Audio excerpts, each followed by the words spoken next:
നമസ്കാരം. മോണ്ടിനിഗ്രോയിലെ രണ്ടാമത്തെ ദിവസം. ലോകസഞ്ചാരി സന്തോഷ് ജോർജ് കുളങ്ങര തന്റെ ശിഷ്ടകാലം അദ്ദേഹത്തിന് താമസിക്കാൻ താല്പര്യമുണ്ട് എന്ന് പറഞ്ഞ അതേ മോണ്ടിനിഗ്രോ. അപ്പോൾ നമ്മൾ ഇന്നത്തെ ദിവസം കാണാൻ പോകുന്നത് കോട്ടൂർ എന്ന് പറഞ്ഞൊരു മനോഹരമായ നഗരമുണ്ട് മോണ്ടിനിഗ്രോയിൽ. അപ്പം കോട്ടൂരിലെ കുറച്ച് കാഴ്ചകളും കാര്യങ്ങളൊക്കെയാണ്. അപ്പൊ എല്ലാവർക്കും ഒരു പുതിയ വീഡിയോയിലേക്ക് സ്വാഗതം.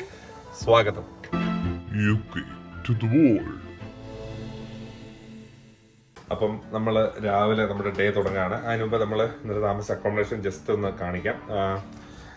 നമ്മളിപ്പോൾ 3rd ഫ്ലോറിലാണുള്ളത്. അത്യാവശ്യം കൊള്ളാവുന്നൊരു റൂമാണ്. ഇവിടെ സൈഡിൽ തന്നെ ടോയ്ലറ്റ്, വാർഡ്രോബ് ഒക്കെ ഉണ്ട്. പിന്നെ നമ്മൾ അവിടെ നിന്ന് പുറത്തോട്ട് ഇറങ്ങുമ്പോൾ അവിടെയാണ് ബാൽക്കണി കാര്യങ്ങളൊക്കെ.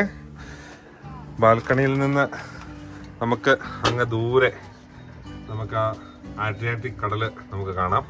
അല്പം ഹൈറ്റിലാണ് ഈ അക്കോമഡേഷൻ ഉള്ളത്. ഞങ്ങൾ ഇച്ചിരി കയറി മേളിലോട്ട് വരേണ്ട പറഞ്ഞു. But it's okay. നമുക്ക് രാവിലെ നല്ലൊരു വ്യൂവും കാര്യങ്ങളൊക്കെ കിട്ടി. നല്ല ഹോസ്റ്റാണ്, നല്ല ഫ്രണ്ട്ലി ആയിട്ടുള്ള ആൾക്കാരാണ്. അങ്ങനെ അപ്പോൾ നമുക്ക് വിശേഷങ്ങൾ കാണാം. അപ്പോൾ ഞങ്ങൾ താഴേക്ക് ഇറങ്ങട്ടെ. ഇതിങ്ങനൊരു വുഡൻ സ്റ്റെപ്പാണ് താഴോട്ട്. നമുക്ക് മനസ്സിലാക്കാൻ കഴിഞ്ഞത് ഇവിടെ എല്ലാവരുടെയും വീട്ടിൽ ഇതുപോലെ ഹോം സ്റ്റേ അവർ സെറ്റ് ചെയ്തിട്ടുണ്ട്. അതായത് ഇവിടുത്തെ ഓരോ മനുഷ്യരും ടൂറിസത്തിന്റെ ഭാഗമായെന്ന് വേണേലും പറയാം. ഒരു കണക്കിന് ഇതൊരു നല്ല കാര്യമാണ്, ഒരു നല്ല വരുമാന മാർഗമാണല്ലോ. അതായത് അവർ താമസിക്കുന്ന അതിന്റെ മേളിലോട്ടൊരു 2-3 റൂം സെറ്റ് ചെയ്തിട്ട് ഇതുപോലെ സീസൺ ടൈമിൽ ടൂറിസ്റ്റുകൾക്ക് അവർ റെന്റ് ഔട്ട് ചെയ്താൽ മതി കേട്ടോ, അല്ലേ? ഒരു പട്ടിയുണ്ടല്ലോ, ഉപദ്രവകാരി അല്ലെന്ന് വിചാരിക്കുന്നു. Hello, good morning. മൈൻഡ് ഇല്ലല്ലോ. ഇതാണ് നമ്മൾ താമസിച്ച പ്രോപ്പർട്ടി. ഇത് അവരവിടെ താമസിക്കുന്ന സ്ഥലം തന്നെയാണ്. ബൊഗൈൻവില്ല എന്നാണ് അവരിതിന് നെയിം ചെയ്തിരിക്കുന്നത്. അവർ താമസിക്കുന്നതിന് മേളിൽ തന്നെ ഞാൻ പറഞ്ഞ പോലെ റൂംസ് കെട്ടിയിട്ട് റെന്റ് ഔട്ട് ചെയ്യുകയാണ്. ബൊഗൈൻവില്ല പൂത്തിട്ടില്ല, സീസൺ അല്ലെന്ന് തോന്നുന്നു. പൂക്കുമ്പോഴൊക്കെ നല്ല രസമായിരിക്കും. പിന്നെ നമ്മൾ ഇവിടെ ഇങ്ങനെ കയറി വരുന്ന വഴി ഇവിടെ സൈഡിൽ വണ്ടികളൊക്കെ പാർക്ക് ചെയ്യാനുള്ള സൗകര്യമുണ്ട്. അങ്ങനെ ഓൾ ഗുഡ്.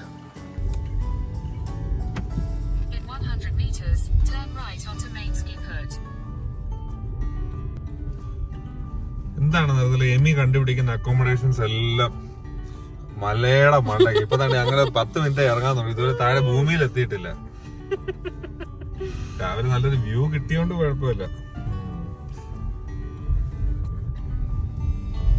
ഇവരുടെ റിവ്യൂവിനകത്തൊക്കെ എഴുതിയിട്ടുണ്ടായിരുന്നു അത്യാവശ്യം സ്റ്റീപ്പ് ഹില്ല എന്നുള്ളത്, അല്ലേ?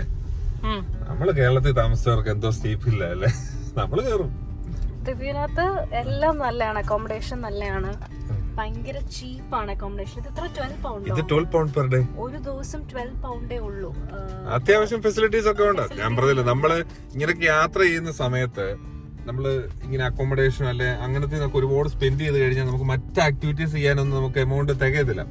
അപ്പൊ അങ്ങനെയുള്ളപ്പം ഇതുപോലെ മാക്സിമം നിങ്ങൾ നോക്കുക. ഇത് റെക്കമെൻഡ് ചെയ്യുന്നത് കാരണം ഒരു 2 ദിവസം താമസിക്കാനൊക്കെ ഇന്നഫാണ്. എനിക്കാണെങ്കിലുള്ളോ അൽബേനിയക്കാട്ടില് എനിക്ക് മോണ്ടിനിഗ്രോ ഒന്നുകൂടെ ഇഷ്ടപ്പെട്ടു. അതെന്താന്ന് വെച്ചാല് അൽബേനിയം ഈ പറഞ്ഞ പോലെ മലകളും ഒക്കെ തന്നെയാണ്, പക്ഷെ ഇച്ചിരി കൂടെ ഒരു ഡ്രൈനെസ് ഫീൽ ചെയ്യും. പക്ഷേ മോണ്ടിനിഗ്രോ എന്ന് പറയുമ്പോ ചെറിയ ചെറിയ ടൗണുകള് ഫുള്ള് മലയാ.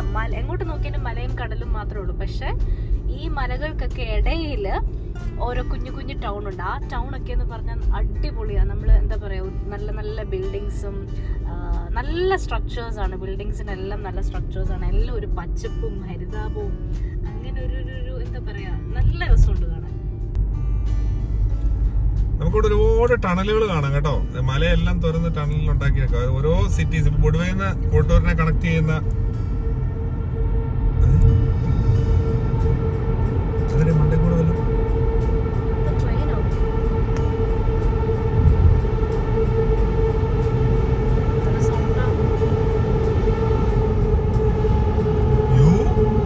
ഈ വണ്ടി പോകുന്നതിന്റെ സൗണ്ട് ഒക്കെ കേൾക്കുന്നേ.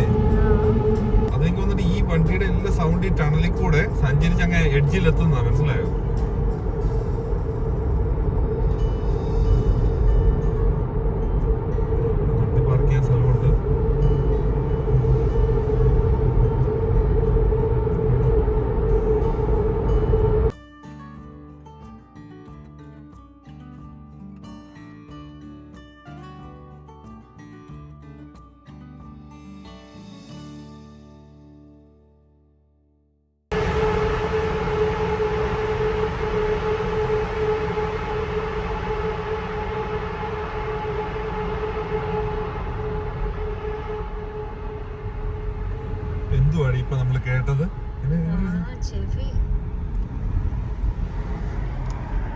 പൊന്ന് ഗൈസ്, എന്തുവഴി നമ്മളിപ്പോ കേട്ടത്?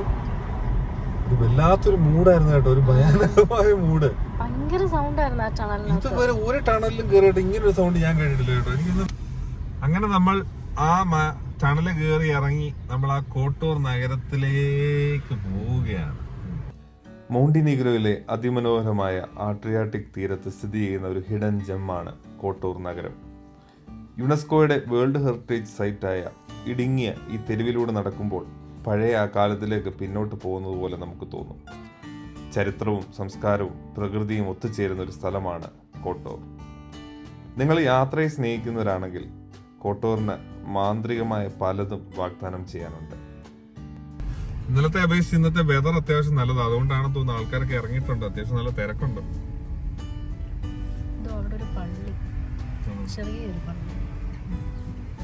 കൊച്ചു പള്ളി.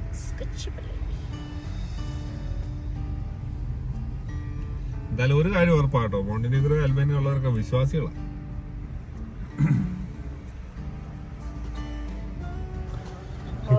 ഗൈസ്, നല്ല അടിപൊളി ട്രാഫിക്കിൽ പെട്ട് കിടക്കാണ്. ഞങ്ങൾക്ക് 12 മണിക്കൊരു ബോട്ട് റൈഡ് ബുക്ക് ചെയ്തിട്ടുണ്ട് ബ്ലൂ കേവിലൊക്കെ പോകാൻ വേണ്ടിയിട്ട്. പണി കിട്ടുമെന്നാണ് തോന്നുന്നത്, കാരണം റോഡ് ബ്ലോക്കാണ്. ഇപ്പൊ അറൈവൽ കാണിച്ചിരിക്കുന്നത് 11:20 ഒക്കെയാണ്, പക്ഷെ എനിക്ക് തോന്നുന്നില്ല, അങ്ങ് നീണ്ടു തോർന്ന് കിടക്കുമോ ഇത്. പൊന്നെ, വലിയ ഒരിക്കലും വിചാരിച്ചില്ല ഈ രാജ്യത്ത് ഇത്ര ട്രാഫിക് ഉണ്ടെന്ന് അറിഞ്ഞില്ല. ഗൈസ്, അങ്ങനെ നമ്മള് ബോട്ട് ശേഖരങ്ങൾ കണ്ടിരിക്കുകയാണ്. ബോട്ട് ശേഖരങ്ങൾ ഗൈസ് പെട്ട് കിടക്കാണ്. ഒരു 10 മിനിറ്റായിട്ട് ഞങ്ങൾ ട്രാഫിക് കൂടെ അഴിഞ്ഞോണ്ടിരിക്കുക. അപ്പൊ ഇനി വേറെ വഴിയൊന്നുമില്ല. നടന്നായിരുന്നു ഇപ്പൊ 10-15 മിനിറ്റ് പോകുമ്പോൾ എത്തിയേനെ. അപ്പൊ സോ ഇവിടെ ഒരു പാർക്കിംഗ് ഉണ്ട്, ആ പാർക്കിങ്ങിലോട്ട് കയറ്റിയിടാൻ പോവാം. കയറ്റിയിട്ട് നമുക്ക് നടക്കാം. ഇനി ഒരു 400 മീറ്റർ കൂടെ ഉള്ളൂ, നോ പ്രോബ്ലം.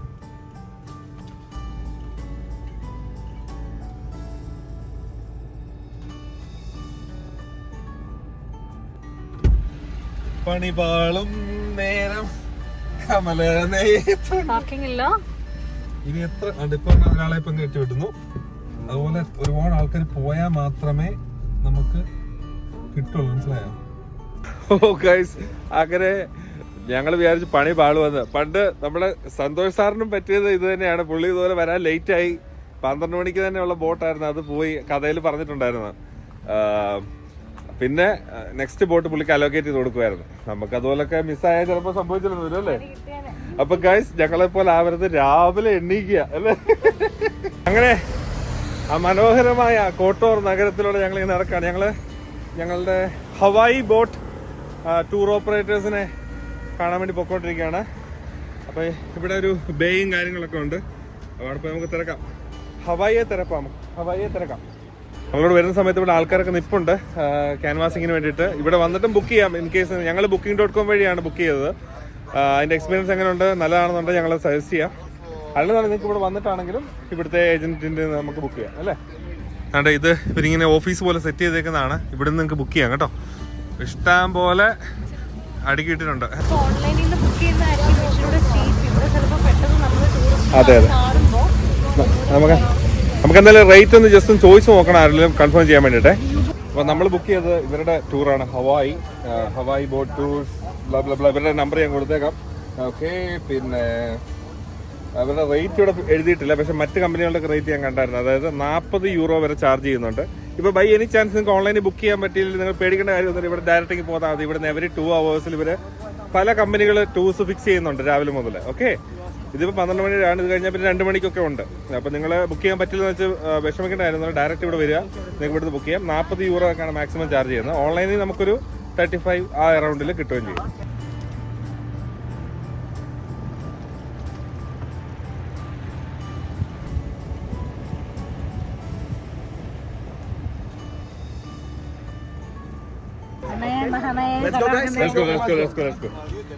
അപ്പൊ അങ്ങനെ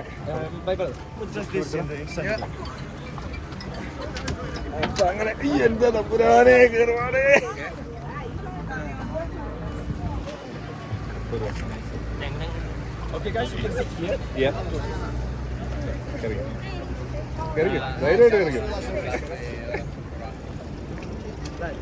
ഈ ബാഗ് അങ്ങോട്ട് വെച്ചത്. അപ്പോൾ തള്ളി വിടുകയാണ് നമ്മുടെ കപ്പിത്താൻ. അപ്പൊ അങ്ങനെ റെഡി. എന്തായാലും നനയുമെന്നുള്ള കാര്യം മനസ്സിലായി. നനഞ്ഞ കോളിക്കും എന്തായാലും അവൻ നമുക്ക് ഫ്രണ്ടിൽ തന്നെ ഒരു സീറ്റ് സെറ്റ് ചെയ്തായിരുന്നു. പുള്ളി നമ്മൾ വന്നപ്പോഴും പരിചയപ്പെട്ടായിരുന്നു. ഇൻഫ്ലുവൻസേഴ്സ് ആണെന്നൊക്കെ ചോദിച്ചു. അപ്പൊ ഞങ്ങൾ പറഞ്ഞു ഇൻഫ്ലുവൻസേഴ്സ് ആയിട്ടില്ല, ആവാനുള്ള ശ്രമത്തിലാണല്ലേ. അതെ അതെ അതെ. അപ്പൊ അങ്ങനെ അപ്പൊ സബ്സ്ക്രൈബ് ചെയ്യാത്തവരൊക്കെ സബ്സ്ക്രൈബ് ചെയ്തേക്കണേ. Welcome to Hawaii Boat Tours. We are #1 company in the whole quarter. All ratings 5 stars. There is no even 1 4-star in my company. So I am telling you that you will have a nice trip today. We have 3 hours tour in the front of us and you will have fun. Our first destination is Blue Cave. So we drive directly 1 hour to the Blue Cave. Okay? Anytime you want to come to drive a boat, to take a pictures and videos, anything, I'm always here to help you and do your favor for me. മിടുക്കൻ, thank you. ഏകദേശം 10 പേരോളം നമ്മൾ ഈ ബോട്ടിലുണ്ട്. നമ്മൾ 5 പേരെ ഇവിടെ front set ചെയ്തിരിക്കുന്നു. പുറകിൽ 5 പേര് പോകുന്നത് നമ്മുടെ കപ്പിത്താൻ. കപ്പിത്താൻ പാട്ടൊക്കെ ഇടുവാണ്.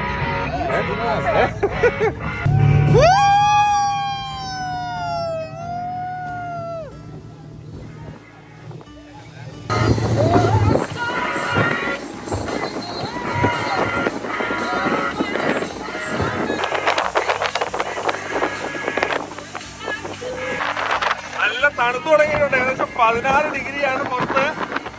നമ്മൾ വെറുതെ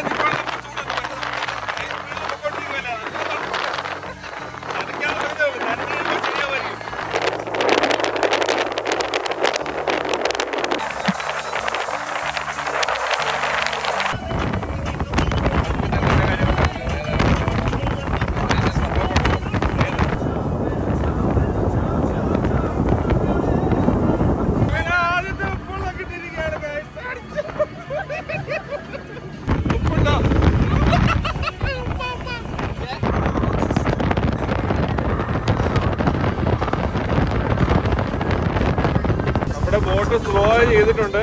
ലെഞ്ചിലേക്കോ എത്തുകയാണ്. എന്താണെന്ന് അറിയത്തില്ല, നോക്കട്ടെ. First I'm gonna show you submarine tunnels. So, in the front of you are mysterious submarine tunnels.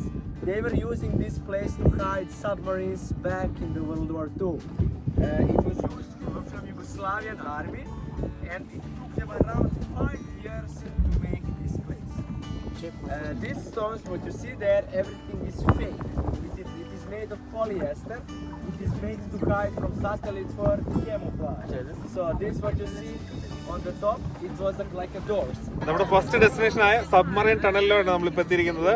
ഇത് വേൾഡ് വാറിന്റെ സമയത്തൊക്കെ സബ്മറൈൻസിനെ ഒളിപ്പിക്കാൻ വേണ്ടിയൊക്കെ ഉണ്ടായിരുന്നത്. ഏകദേശം 300 മീറ്റർ അല്ലേ, ഏകദേശം 300 മീറ്റർ ദൂരം ഉണ്ടെന്നാണ് പറഞ്ഞത്. നമ്മൾ അതിനുള്ളിലേക്ക് പോവാണ്. പിന്നെ സംതിങ് എക്സ്പീരിയൻസ് ചെയ്യാം.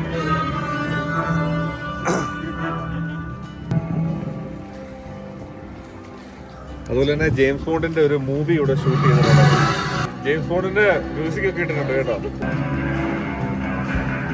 CID Musa.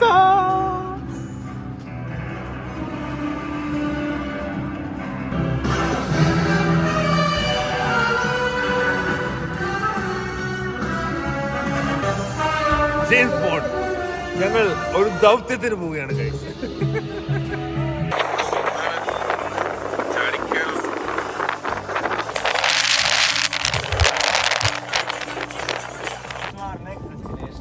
In front of you is Island Mamola. So on this place it was a prison in the World War II, but it was only political prison, only for big leaders. It was not for normal people. This is half prison, half hotel. So if you want to come in this prison, you need to pay.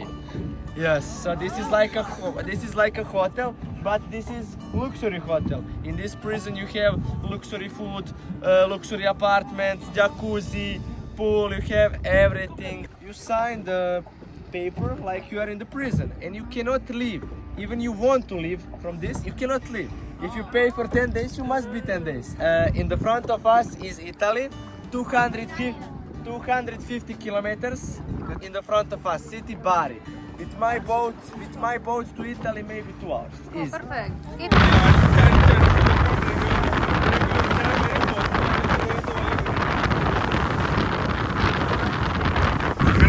Main ഡെസ്റ്റിനേഷനായ blue cave എത്തിക്കൊണ്ടിരിക്കുകയാണ്. ഏകദേശം 1 മണിക്കൂർ എടുത്ത് ഞങ്ങൾ അവിടെ വരാൻ വേണ്ടിയിട്ട്. ഇടയ്ക്ക് 1-2 സ്റ്റോപ്പ് സ്റ്റോപ്പുകൾ ഉണ്ടായിരുന്നെങ്കിലും ഏകദേശം 1 മണിക്കൂറല്ലേ 15 മിനിറ്റ്സ് എങ്കിലും ബോട്ടിൽ ഡ്രൈവ് ഓട്ടിക്കൊണ്ട് അങ്ങനെ.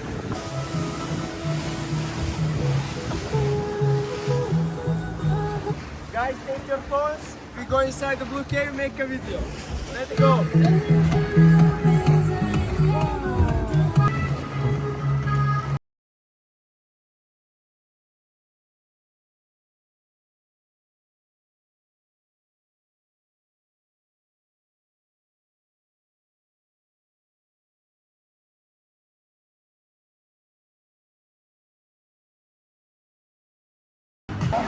നിങ്ങൾക്ക് ഈ വെള്ളത്തിന്റെ കളർ മനസ്സിലാവുന്നുണ്ടെന്ന് വിചാരിക്കുന്നു.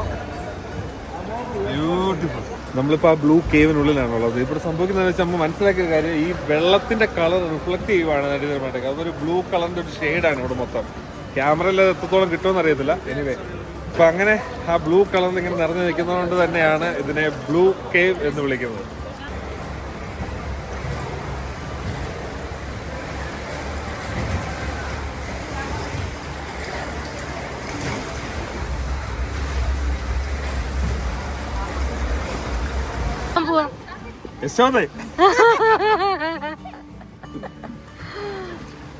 Video. I'm scared. Oh, no, be careful. Be careful.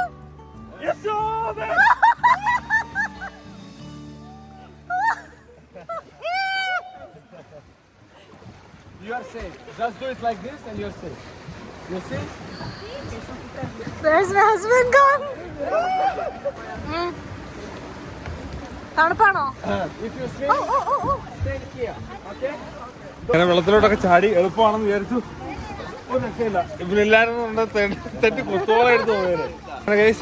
അങ്ങനെ ഞങ്ങൾ ബ്ലൂ കേവിൽ വന്നിട്ട് ഇവിടെ സ്വിമ്മിങ്ങും ചെറിയ പരിപാടിയൊക്കെയാണ്. ആൾക്കാരൊക്കെ ഉണ്ട് ഇവിടെ സ്വിം ചെയ്തുകൊണ്ടിരിക്കുന്നു.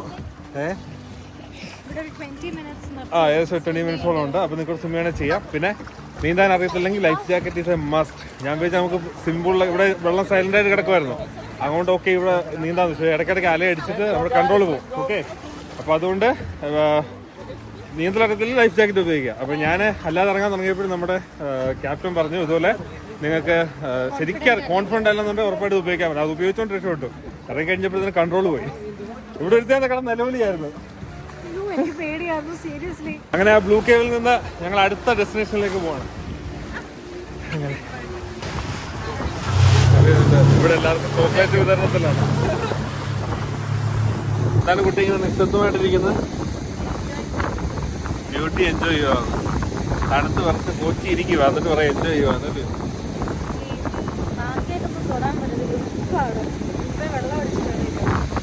ഉപ്പില്ലാത്ത ഫുഡും കൊണ്ട് വേണം നിങ്ങൾ വരാൻ കേട്ടോ.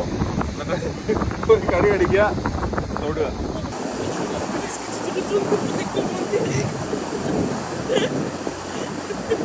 അപ്പോൾ ഇപ്പം നമ്മൾ എത്തിയിരിക്കുന്ന അവർ ലേഡി ഓഫ് ദ റോക്ക് എന്ന് പറഞ്ഞ ഒരു ഡെസ്റ്റിനേഷനിലാണ്.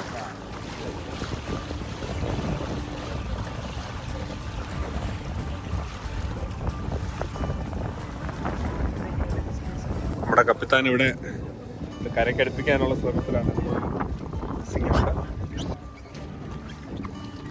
ചാടി എൻ്റെ ഇവിടെ ഈ സൈഡിൽ ഈ സാധനം ഉണ്ട് ചെന്ന് ഇടിക്കാതിരിക്കാൻ വേണ്ടിയിട്ട്. മെടുക്കാൻ.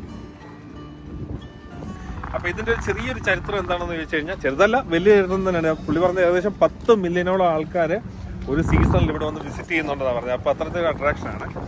അപ്പം പണ്ട് ഈ മുക്കുവന്മാര് ഫിഷിങ്ങിന് പോകുന്ന സമയത്ത് അവർക്ക് ഒരു മാതാവിന്റെ ഒരു പിക്ചർ കിട്ടി, ആ പെയിന്റിങ് കിട്ടി.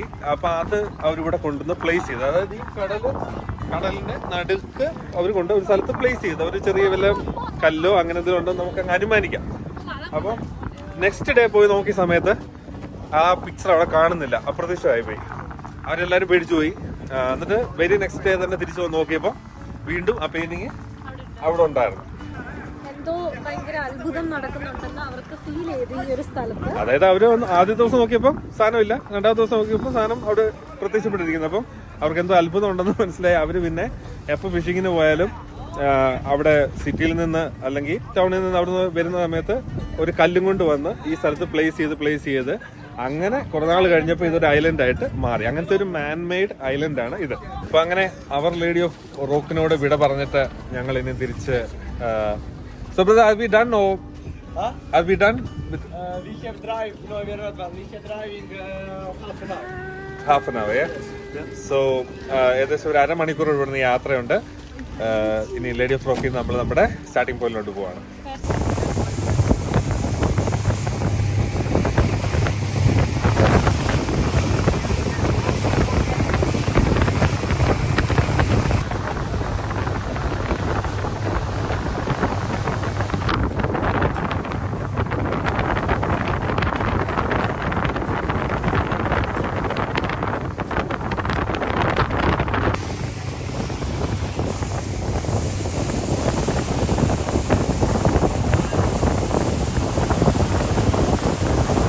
ഗൈസ്, അങ്ങനെ ഏകദേശം 3 മണിക്കൂറോളം നീണ്ടു നിന്ന് നമ്മുടെ യാത്ര പര്യവസാനിച്ചിരിക്കുകയാണ്. നമ്മൾ അവിടെ നമ്മുടെ ആ സ്റ്റാർട്ടിംഗ് പോയിന്റ് തന്നെ തിരിച്ചെത്തിയിട്ടുണ്ട്. Our excursion is a pleasure to be a captain today for you guys. Thank you. Thank you guys. I love you so much. Enjoy time in Qatar. If you need any help, I'm here for information. ഓ thank you. ചക്കൻ പൊളിയായിട്ടോ, ഒരു രക്ഷയില്ല. അവൻ പറഞ്ഞത് നിങ്ങൾക്ക് ഇവിടെ കോട്ടൂരിൽ എന്തെങ്കിലും ആവശ്യം ഉണ്ടെങ്കിൽ അവനെ വിളിക്കാം, നോ പ്രോബ്ലം. എല്ലാവരും ഹാപ്പിയാണ്, ഹാപ്പി. ഓക്കെ, അപ്പൊ ഞാൻ ഈ ടൂർ ഓപ്പറേറ്റർ അക്കിയുടെ കോൺടാക്ട് ഡീറ്റെയിൽസും കാര്യങ്ങളൊക്കെ ഞാൻ ഈ വീഡിയോ ഡിസ്ക്രിപ്ഷനിൽ കൊടുക്കുന്നുണ്ട്. Please have A look.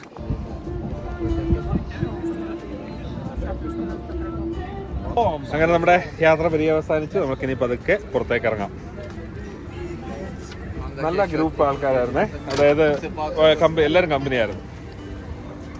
അപ്പൊ ഗൈസ്, ഇത് Akki, he's the best in Kottur. അപ്പൊ നിങ്ങൾക്ക് പുള്ളിയെ കോൺടാക്ട് ചെയ്യാം. പുള്ളിയുടെ ഫോൺ നമ്പർ കാര്യങ്ങളൊക്കെ ഞാൻ വീഡിയോ ഡിസ്ക്രിപ്ഷനിൽ കൊടുക്കുന്നുണ്ട്. അപ്പോൾ ഗൈസ്, അങ്ങനെ വളരെ ബ്യൂട്ടിഫുൾ ആയിട്ടുള്ള ഒരു ദിവസം ഇവിടെ പര്യവസാനിക്കുകയാണ്. പൊള്ളി ട്രിപ്പ് എന്ന് പറഞ്ഞാൽ അടിപൊളി. നമ്മൾ നൈസ് ഒരു ബോട്ട് ടൂർ, സ്പീഡ് ബോട്ട് ടൂറിനൊക്കെ പോയി ഈ കോട്ടൂർ ടൗൺ ഒക്കെ നമ്മൾ എക്സ്പ്ലോർ ചെയ്തു. അപ്പോൾ എല്ലാവർക്കും സജസ്റ്റ് ചെയ്യുന്നു, ഒന്നും പറയാനില്ല, നിങ്ങൾ കണ്ടു. അപ്പോൾ എന്തെങ്കിലും നിങ്ങൾക്ക് എന്തെങ്കിലും ഡൗട്ട്സോ കാര്യങ്ങളോ ഉണ്ടെങ്കിൽ കമൻറ്റ് ചെയ്യുക, ഞങ്ങളതിന് തീർച്ചയായിട്ടും റിപ്ലൈ തരുന്നതായിരിക്കും. അപ്പോൾ അങ്ങനെയല്ലേ. അപ്പോൾ മുട്ടേന്ന് തന്നെ ഒരു അടിപൊളി വീഡിയോ ആയിട്ട് വരുന്നുണ്ട്. അപ്പോൾ ഇനിയും കാണും വരെ by. UK to the world.